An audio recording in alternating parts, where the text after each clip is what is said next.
knew he loved me, but I was scared of him, because he would he would threaten to spank me. I didn't get very many spankings, but anyway, one time I did. Um, but I think the earliest was I was probably 5, and my great aunt Lula had come to stay with me.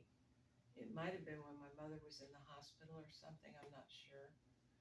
But she was staying with me, and uh, I was playing, and something rolled out on the floor, I guess, and spilled or broke or something. I don't really know. And I remember Aunt Lula saying, "Let's get this cleaned up really quick before your dad comes home." That's one. That's one of my earliest. But you have a question? Yeah, I want to hear about like your childhood friends.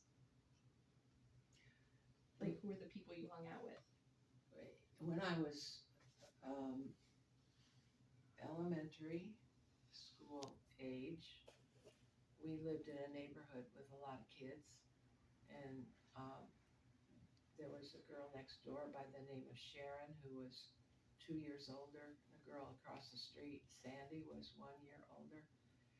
And when we were little, we actually played house on our front porch. We had a big front porch and set it up like rooms and stuff like that.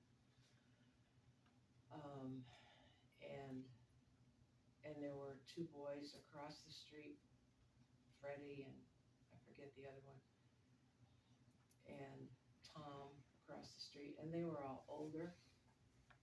But I used to walk to school with them because we had to only walk 4 blocks.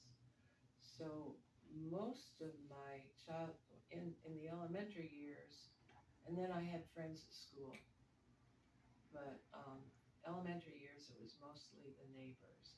We play at night after dinner. We'd play. I can't remember the name of it. Kick the can. That was it. And hide and all that stuff. And we played a lot in the street because it was very safe in those days. You know, now kids don't play in the street anymore. And I rode a bike, and in high school I had a friend by the name of Georgia, and she was a church friend, and we lived not too far from each other, and we would ride our bikes together to the next town and then back. And I don't know how many miles that was, but it was one of my favorite things to do. So, yeah. That's cool. Okay. What was your first car? I didn't get a car until I was married to Roger. Keith and Rachel's dad, Roger. And I think that car was a Dodge. Probably They 19. were shared family cars until I think the first time we ever had two cars was 1978. So I mean, when it was the car for both Everything. you and Dad. Yeah. I don't remember having two cars with him. Okay, well I had that red Mercury though. right.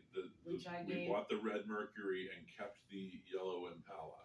Okay. So that was 1978. Okay. Or well, it was probably late 77, or I don't know. I remember the cars.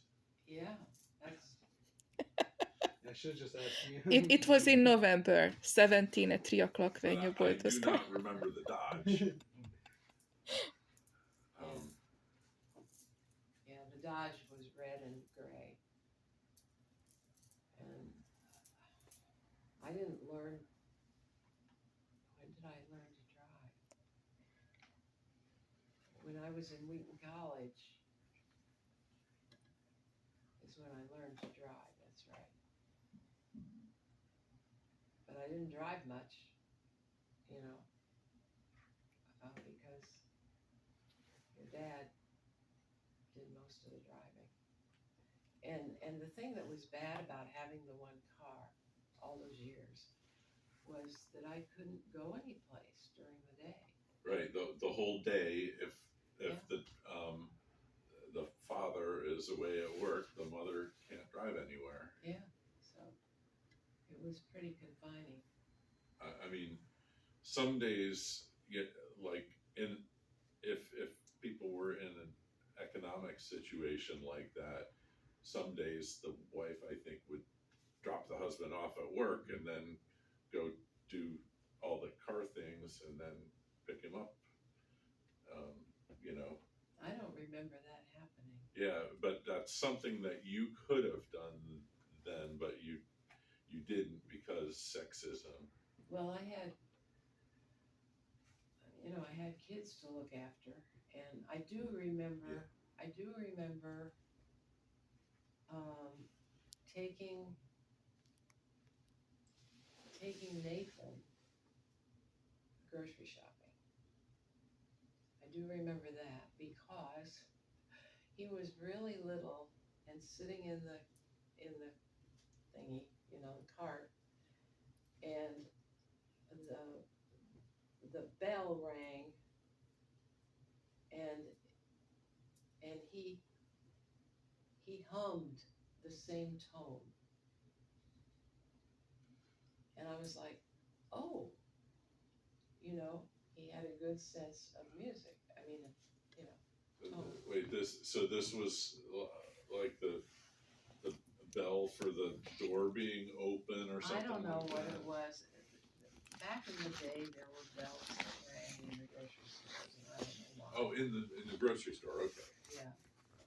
I don't know why, but anyway, I just remember that. So I don't think I did grocery shopping with all three kids, and it was probably while you were in some sort of school that I was going out with Nathan.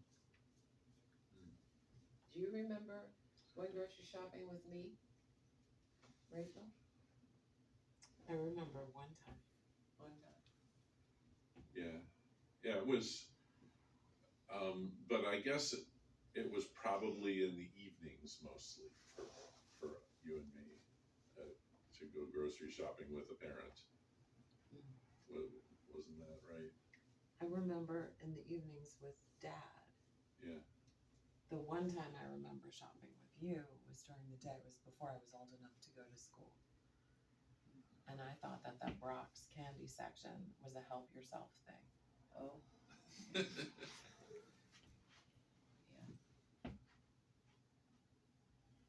Yeah, we could talk about what you were like when you were a little kid. Nobody wants to hear that. How about that This is about time she you told guys. you told your class that it was your birthday? Yeah, that was so funny. Her birthday is in January, right? And she didn't like having her birthday in the winter. And I think you were in kindergarten. Second grade. Was it second grade? Well, anyway, one day it was summertime, I think, or No, they had gotten, it was September, okay. and they had gotten back to school, and different kids were having birthdays, and Rachel decided it was her turn. Yeah, and so corrected her actually. And so what she did was she invited a bunch of kids to come to her party at our house. And the doorbell rang, I guess, and there were all these kids there for the birthday party. And I wasn't a very good party person, I have to admit. Did you go along with it then? No, I didn't. I said, I'm sorry, it's not her birthday. I don't think they brought presents or anything like that, no. I just wanted people to come over. Yeah.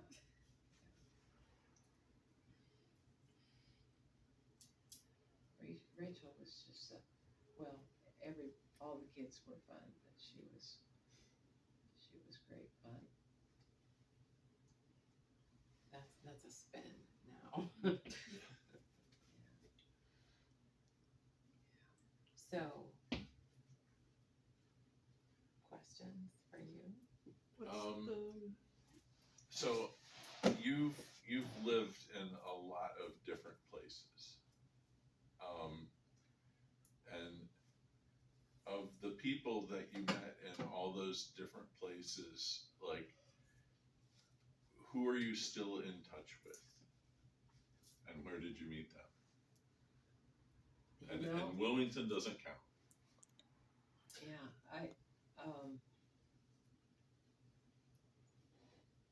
well, I guess Chicago, maybe, when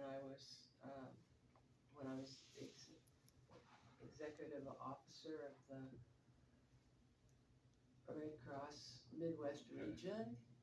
I had an administrative assistant by the name of Monica, and she still lives in the Chicago area, Mm-hmm.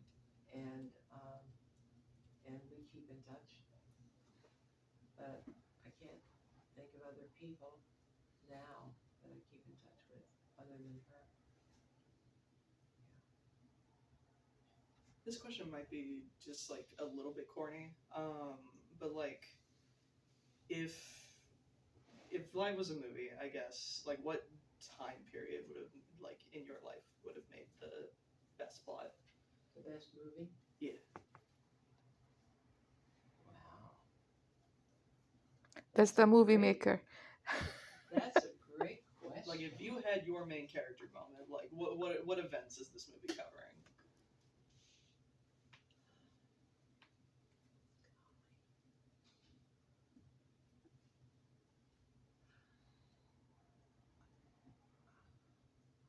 I've got two periods in mind. One is when the kids were little and all the things we did as a family, and you know, the funny stuff that happened and stuff like that. That's one time.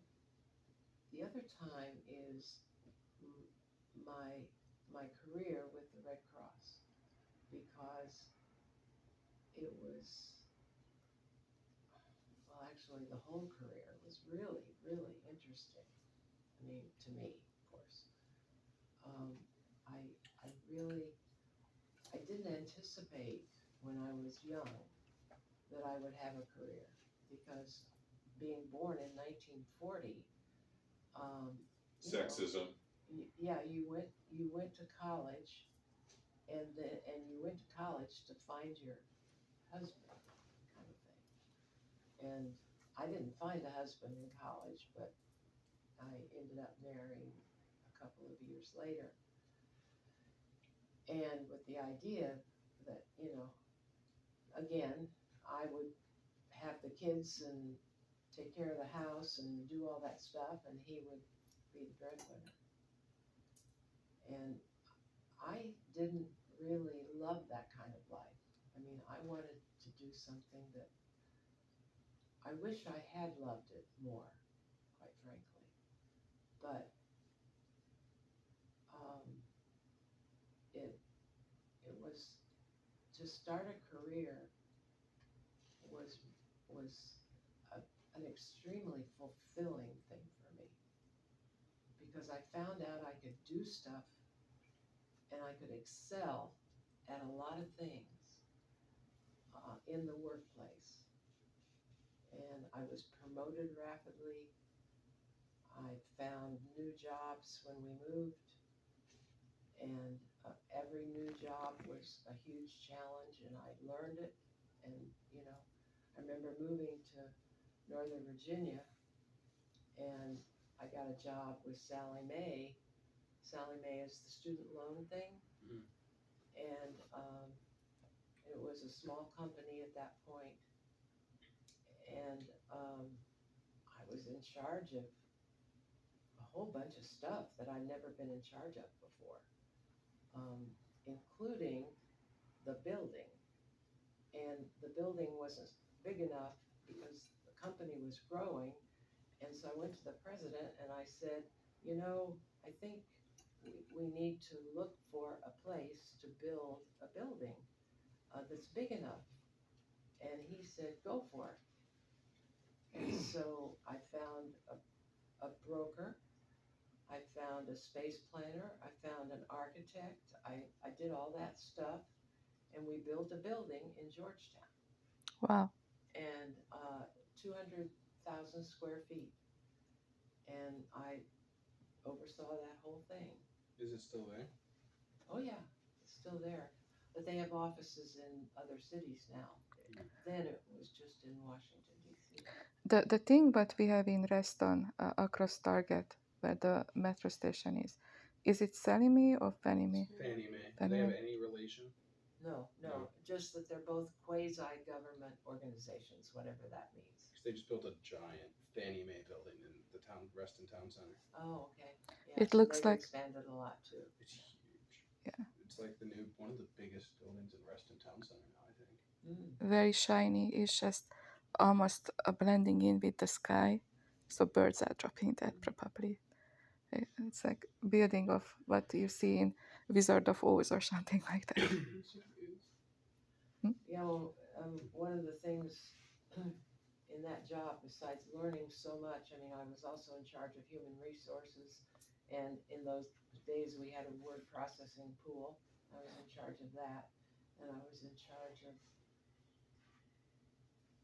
the accounting department, I think. But anyway, 4 departments I had. What is the word processing? Pardon me? What is word processing? What is word processing? It's wor- typing. Okay. It was, but referring to the period of time when they had computers that were smart enough to remember the Okay. documents, but the executives did not use those computers, the secretaries did. Okay. And so they typed in the documents, and then the same thing happened at MITRE. I'm sorry, I'm answering for you, but the scientists at MITRE would write their corrections and edits on the paper with pen, and then give it back to the secretary to put those edits into the word processor. Yeah, and when you had a word processing pool, it was because you didn't have anybody that needed a full-time secretary, you know. It was, and so we had to, anyway. Yeah, more we had- efficient way of running things, just to, work Yeah. on the documents when they're needed. Were they always women in those jobs? Yeah, they were all women. Is there any piece of technology that you remember, or just anything in general, you remember people saying wouldn't be a thing, and now you see it every day? Because I think debit cards, people used to say debit cards would never catch on. Okay, well, I don't know anything about what people said, but I know that I personally didn't anticipate, like, when computers started to be, mainframes. I think I was in Baltimore when I got my desktop computer that was connected to the mainframe. In Chicago, you showed me an ATM for the first time at Northern Trust. Yeah, right. Yeah, they got an ATM while I was there, and that was in the 70s. I was there from 74 to 78. Yeah, and then I joined the Red Cross in 1984. Let's see, we were married in 89. I think I joined the Red Cross in 1984, and that was at national headquarters in DC. And then I got the job at Baltimore And I was in the process of moving to Baltimore when Don and I met. And then we got married in Baltimore, and I was there for a couple, 2.5 years, I think. And then we moved